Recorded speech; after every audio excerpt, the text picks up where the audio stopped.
So the July modules are about to drop, and before we do that, we've got a bit of a scenario that we're going to play out together. Now, I don't know what your religious convictions are or lack of religious convictions may be, but in this scenario, I want you to suspend what your convictions are, unless you're Catholic, in which case work with those convictions. But I want you just to imagine you've become a priest, and if you're a female listening in, just work with this, okay?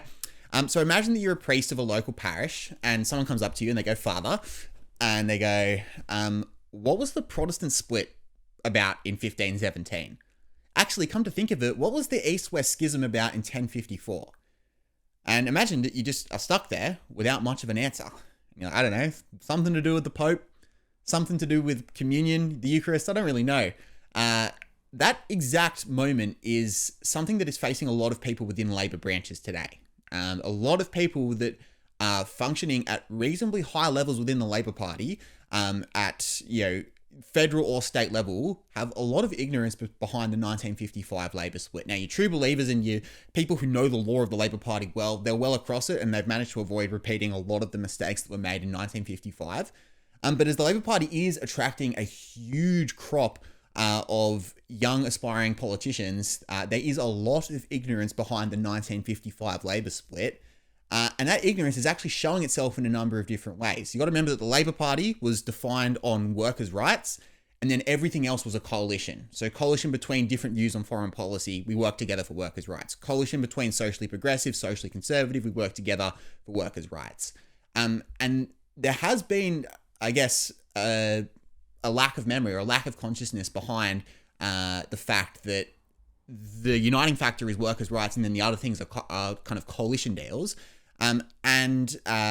If we, kind of watch just the last 10 years play out and see some of the divisions within the Labor Party, I think we can see that the people just haven't paid attention to 1955, because you could argue that they had different flavors of what workers' rights meant, but certainly the Catholic faction and then the secular faction within the Labor Party both held the importance of workers' rights and the importance of unions in society, but had very different views on the other things that were kind of superfluous to that as the key issue.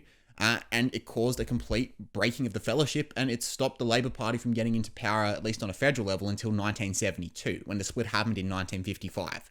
So it's a hugely important lesson for anyone to know if you are, I get applicants from both sides that are aspiring politicians, mostly a Labor, but there are some Liberals as well. Whatever your political persuasion is, it's useful to know, because if you're the Liberal Party, you want to repeat Robert Menzies' playbook, because he masterfully played the two factions off of each other. But then if you are in the Labor Party, this is really important history to know, because if it gets repeated, Labor will suffer really badly, and it will be decades in opposition, as we saw when it really looked like they would win the 54 election.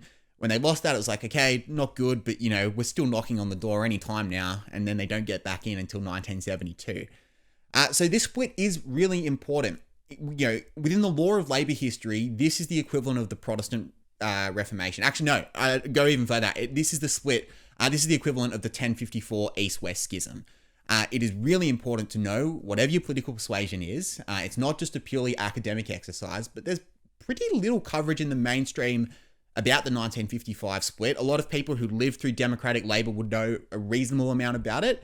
But for most of us that are watching or listening right now that were born after the 1970s, we know almost nothing about the huge divorce that happened within Labor. Now, Labor had 3 divorces. You've got the conscription World War I divorce. You've got Jack Lang's Lang-Labor divorce in the 1930s.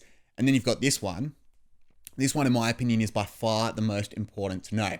So if you are a free member, what I've got for you, this is for everyone. So before you start the modules, this is why I'm releasing this video early. I do have 2 resources that will help you as we go through the modules. The first one is a timeline. It'll be attached here, so you don't need to see it on the screen.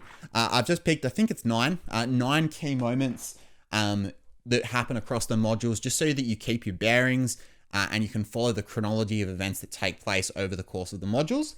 The other one, which I'll give you a little bit more information on, is a set of names. Now, they're organized in alphabetical order. So firstly, it's people in alphabetical order. And then after that, it's unions in alphabetical order. And as we go through the modules, what you can do is you can firstly note down the role of the individual person, so like federal labor secretary or whatnot. And then at the same time, you can kind of note their allegiance. Were they loyal to the existing Labor Party that carried on, or were they loyal to the groupers, the kind of Catholic faction that popped up? And so those are there to help you. There are going to be a number of new names, but those names will be really important in knowing the law of the Labor Party. That's law, LORE. And my kind of guarantee to you is this. Some people might be on the fence about joining. That's perfectly fine. Use the free resources, get as much mileage out of that as you can. The reality is that you can get somewhere with that, but you can fill out the table by doing your own research. That's fine. The internet is pretty scant on a number of those names. You've got to go into books to learn stuff about guys like, even like the New South Wales Premier Joe Cahill. Like, you really got to read books to kind of get any solid information on him. But my guarantee to you is this. If you sign up and you can, again, there's like end of financial year, that 1 year deal is kind of quickly running out of time. But if you sign up and you are unsatisfied with the modules, you can get a complete refund. And I won't ask any questions. You just go, Cam, not happy. Maybe a bit nicer than that. Cam, not happy. I'd like a refund. I will give you a refund. The metric for being unsatisfied, I'll let this be the bar. Imagine that you were running a Labor branch meeting, and imagine that you need to basically just give an overview of the Labor split in a 45-minute time period. If you feel that you can do that, again, even if you're a Liberal Party voter, just imagine that you're in a Labor branch for the sake of the exercise. I think that's pretty fair to say that you're getting your money's worth if you're able to inform Labor people about the split of 1955. If you get to the end of the modules and you're like, no, I really don't feel like I can do that at all, then yeah, just send me a message, give you your money back, no questions asked. So that's my guarantee to you. I'm really looking forward to doing these modules. There's a lot of really good information in them, and I think this is really, really important to learn. So this can get you some of the way there. Use all of this, use this as much as you want. But I will say this at the same time. Firstly, it'll take you a lot longer than doing the modules. So you will lose time there. But then secondly, for a lot of the guys that aren't, your Gough Whitlams or your Arthur Colwells or whatnot, your Herbert Everetts, there's just not that much information online about them. And so I have been reading a number of books in preparation for these modules. Really loved a biography about Herbert Everett that I read that had a lot of helpful information. And so, yeah, I'm really looking forward to doing these modules. So again, offer stands. I will give you a complete refund if you're unsatisfied. No questions asked. Just go, I'd like the refund, please, and I'll give it to you. So really, there's no reason not to sign up and to get stuck into the modules. And I think you're going to have a lot of fun as we do it.